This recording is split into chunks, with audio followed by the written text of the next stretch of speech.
merci à tous et bienvenue dans votre émission Lundi Politique. C'est un honneur pour moi encore une fois de vous recevoir sur AfroWeb TV pour parler politique, pour parler donc de l'actualité africaine et pour parler de l'actualité togolaise.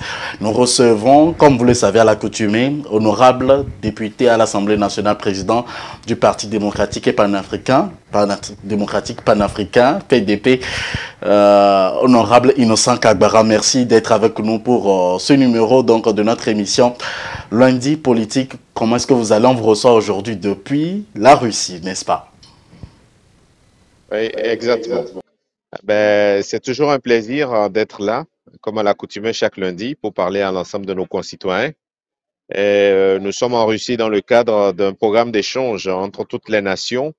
Nous avons près de 25 000 jeunes ici qui doivent pouvoir faire du networking, du réseautage. Nous sommes venus avec une délégation d'une vingtaine de jeunes Togolais. Donc, c'est pour le sommet mondial de la jeunesse à Sochi en Russie.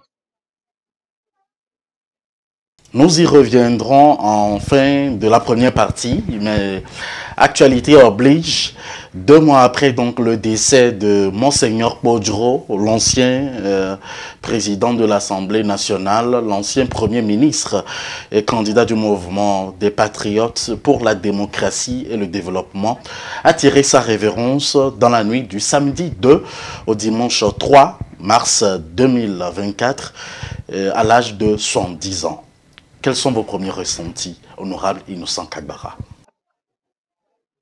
Nous avons perdu un homme qui peut être mis même dans le panthéon togolais que nous voulons construire, un homme qui a eu une longue carrière politique, un homme qui certes, certaines de ses idées peut-être qu'on pouvait être pas forcément d'accord, mais qui a incarné une certaine place politique depuis les années 90. Et aujourd'hui, il faut s'incliner devant sa mémoire et souhaiter que ses bonnes œuvres l'accompagnent dans l'au-delà. Donc, c'est un politicien, un leader, un père qui est décédé et nous devons nous incliner devant sa mémoire.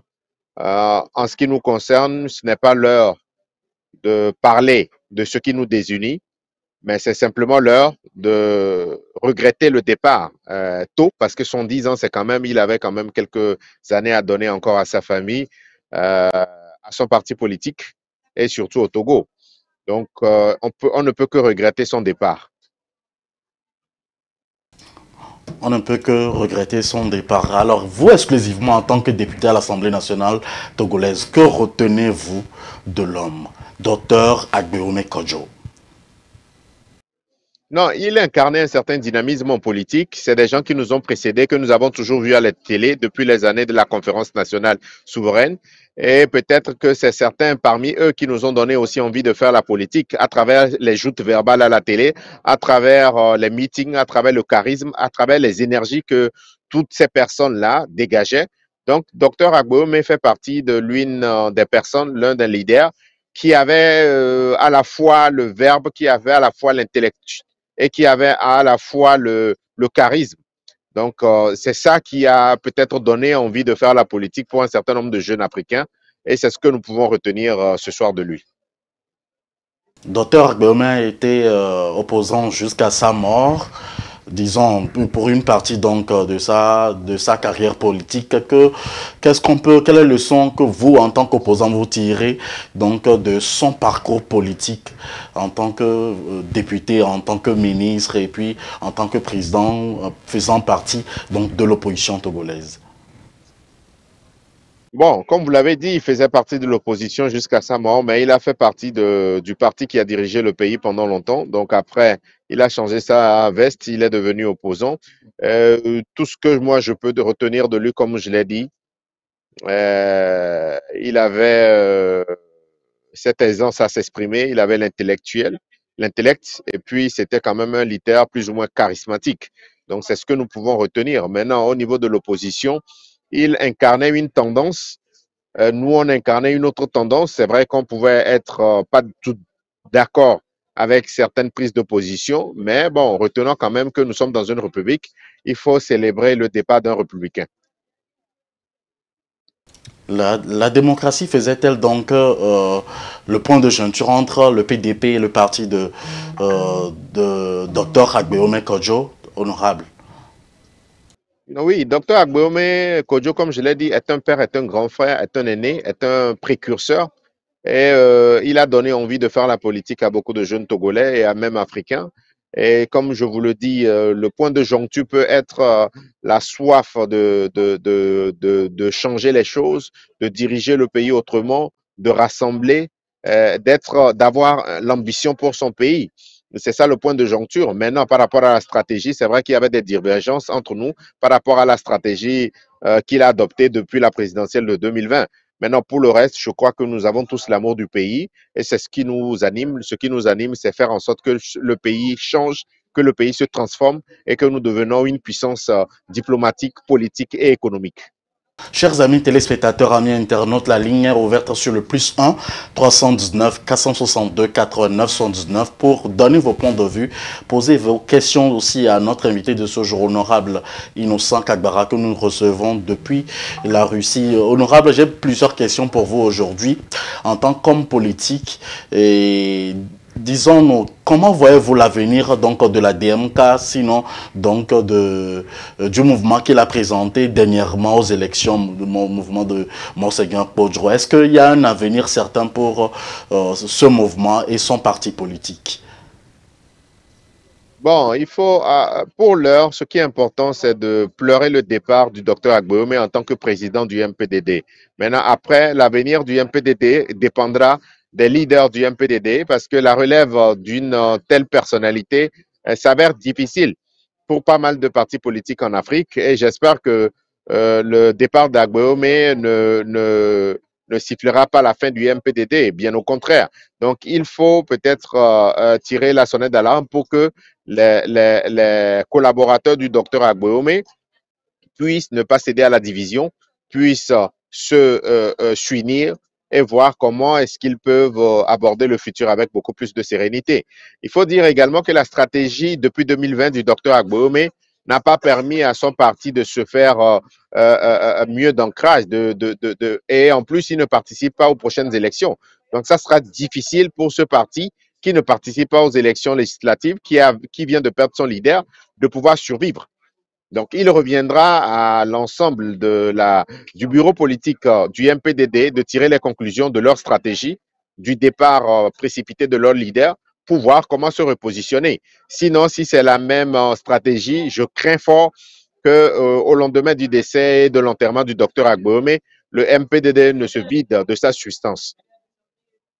Alors, un vrai stratège vient de vous laisser dans l'opposition togolaise. Aurait-il un impact sur les démarches, sinon les visions poursuivies par l'opposition togolaise? Non, pas forcément. De toute façon, le MPDD ne devait pas aller aux élections. Et les élections vont tout déterminer dans l'avenir politique de chaque parti à partir du 20 avril. Donc, c'était important pour tous les partis politiques de pouvoir participer à ces élections.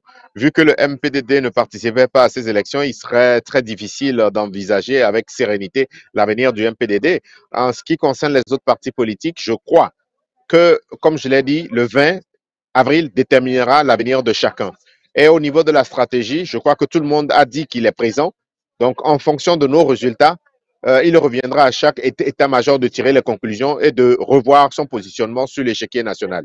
Donc, en ce qui me concerne, au niveau de l'ensemble de la classe politique, on ne peut que regretter le départ. C'est vrai que c'était un stratège, mais sa position depuis les élections présidentielles de 2020 fait que avec beaucoup de partis politiques au niveau de l'opposition, ce n'était pas un mariage ou bien ce n'était pas une entente parfaite. Maintenant, ça n'a pas d'impact directement sur les partis politiques. Je crois que ce qui a véritablement un impact ou bien qui va déterminer l'avenir de chaque parti politique, c'est les élections régionales et législatives en fonction de votre score. Alors, plusieurs critiquent donc le décès donc de l'opposant Agbeome Kodjo aujourd'hui, mort à l'exil.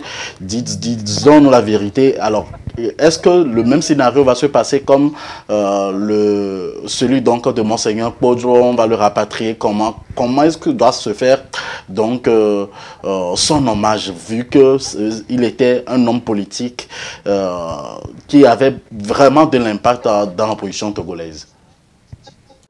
Bon, il faut reconnaître qu'il a occupé de grandes fonctions. En tant que président de l'Assemblée nationale, on doit lui faire les hommages comme on a l'habitude de faire aux anciens présidents de l'Assemblée nationale. Donc, Agbeoma a été Premier ministre, il a été président de l'Assemblée nationale, donc c'est un homme d'État qui est parti.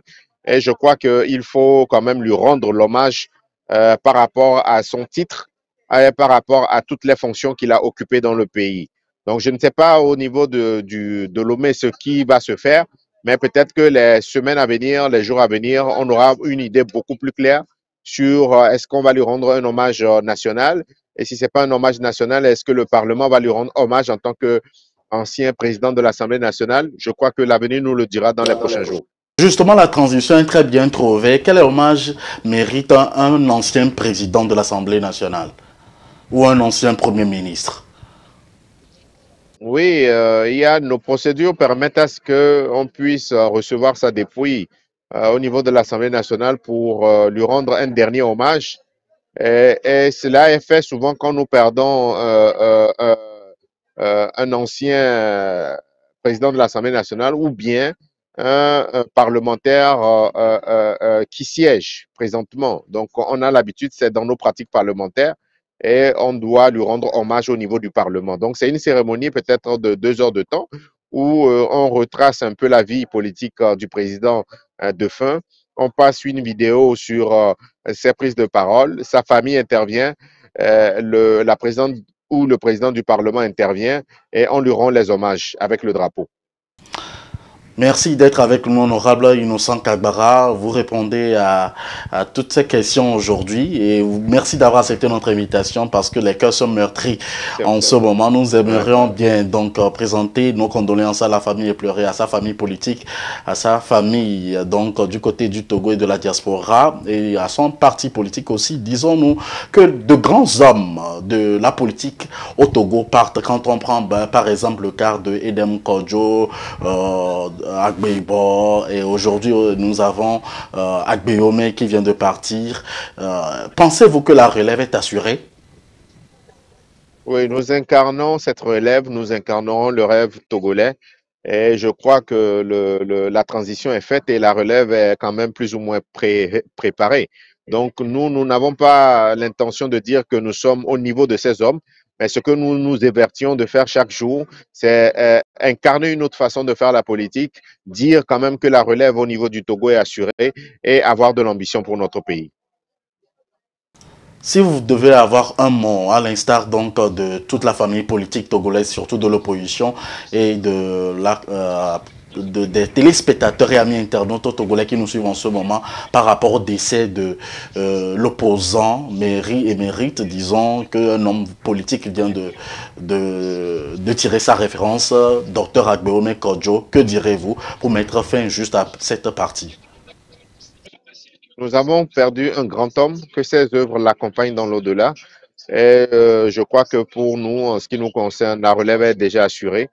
Et nous tenons à présenter nos condoléances les plus sincères à sa famille biologique, à sa famille politique et à l'ensemble de la nation togolaise.